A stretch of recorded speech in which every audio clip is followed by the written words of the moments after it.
with a man from Origen. Thanks very much, Pulse. I'm joined by the tallest member of Origen. Of course, it is Sven. A really good game today. It was clinical. You guys closed out without hardly losing a man. So I want to ask you about Jin, because it's going to be a little bit more interesting going forward, I think. We've really only seen Reckless pipe up about this champion over here in AU. What are your thoughts on Jin? So Jin has a lot of good things to his kit, and he has a lot of bad things. Like you have no mobility, so if you play against champs like Malphite and this kind of the poppy dive champs, it can be really hard. But he's really good at setting up picks or ganks with his root and his ult. So also he has strong lane phase with Thresh. So it's like a go-to choice for me after Lucian, Kalista sometimes. So yeah, that's where the Jin comes from. Go-to for you. Do you expect going into playoffs to see this a lot more across the board in Europe?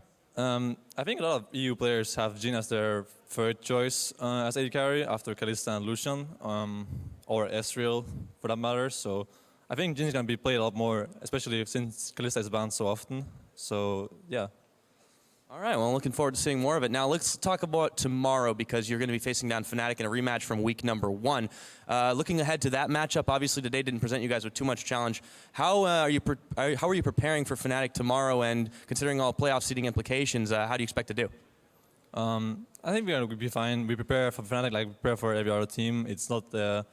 we prepare for Giants and Fnatic and every other team the same way we do for everyone. So we go over drafts, we do scenarios, and if we win tomorrow, it's really important for us because having a better playoff seeding could mean a lot for our first match. So we're going to do our best to win tomorrow. That's what I like to hear. Good luck and have fun. Congratulations again on your win, Sven. For now, though, we're going to send it back to the analyst desk to further break down game number 1. Oh, that was cute. I just want to touch on that. I'm not buying what Sven is saying here. I prepare as much for Giants as we do for Fnatic. More importantly, because if you look at the bans, they ban out the Corki and the Kalista themselves. Lucian then gets banned out. He plays Jin. He goes like, yeah, Jin. Doesn't matter. Pick. I pick it, he says it at least twice. After Lucian and Kalista, I pick Jin. Twice the memo to Fnatic. So I don't know. I feel like they're trying to send a message here. Or otherwise, I feel it's ill-advised to give away this much information in a crucial matchup against a team that brought Jin to the stage. Unless you're very, very confident. Well, I mean, there's no reason after that game not to be confident. I mean, the only death they even gave up was Soaz dying in a 2v1 where he took someone with him. And It's to be expected. and then Amazing nearly got the second one as he came in the backside. So it's to be expected in that situation. You close the game out so clean, and you just show the gap between where you are at the table and where the bottom teams are. A lot of it was a resemblant of the very strong OG. Obviously, a lot of pressure coming down from Amazing on that champ. He loves to play Gragas. Let's take a look at one of the dives that sealed the deal and got the game totally in OG's favor, although it was looking like it before as well. At least what we conclude here is that Giants initiated the play that ended the game. Sadly for them, it was Origen that ended up winning. This obviously, the failed dive here, just executed beautifully, knowing the limits here. Lantern comes out just to keep Jin safe, and Origen is just toying with Giants who are they're in phase 1 of build a team. Yeah. Rudimentary plays set up a minute in advance, and then no plan B. Whatever happens, we focus on the play. We have to execute it. Previous to this, there was a couple of nice outplays in the top by Soaz, the little dive in the mid lane. The only thing that I really liked from Wisdom was that he kind of changed his pathing once Gragas was in his jungle. He went to the top side and attempted a dive. Sadly, it didn't work out. After those 2 or 3 kills and then this play, the game was over. And from that play, I don't want to summarize too much from Hustlin. It was his first game in an impossible situation. One player's never going to come in and turn that around. He was going forward. The rest of the team were kind of going back under a turret with no minions. It's an individual misplay, but we've started now to see 2, 3, 4 players playing on a different playbook from everybody on Giants now. They're not on anywhere near the same page. And if they want to beat the likes of Copenhagen Wolves and Huma, the one thing you can say about those 2 teams is they were somewhat on the same page.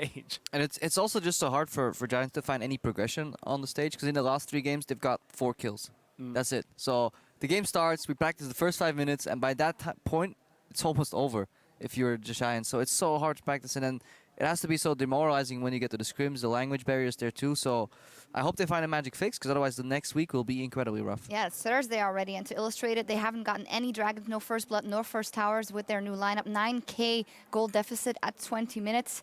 There's almost nothing to build on, sadly, so indeed they have to find that magic fix. Let's hope that they are able to do better. Finally, OG, obviously, there's not a lot we can take from this game to look forward to that game versus Fnatic. Anything you guys got? Jin is good. Nils' Jin is good. They look fine with Power of Evil. I mean, it's easy to look fine when you're winning. I mean, PoE played Varus played it well. But it was Varus again. It was an early dive.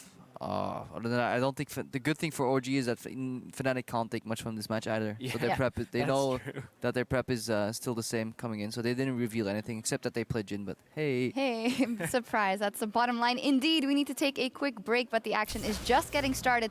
When we return, it is Elements versus Fnatic. And before we go, we'll hear from how Reckless, how he found himself picking up the Virtuoso of Summoner's Rift. How topical.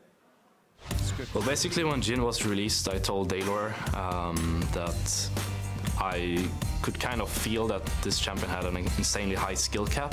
So if I were to spam Soak games, if I were to spam scrims, I would get so much better than others. And I think it like just worked out super good. Not only for me as a player, because I felt really comfortable playing it, but also for the team.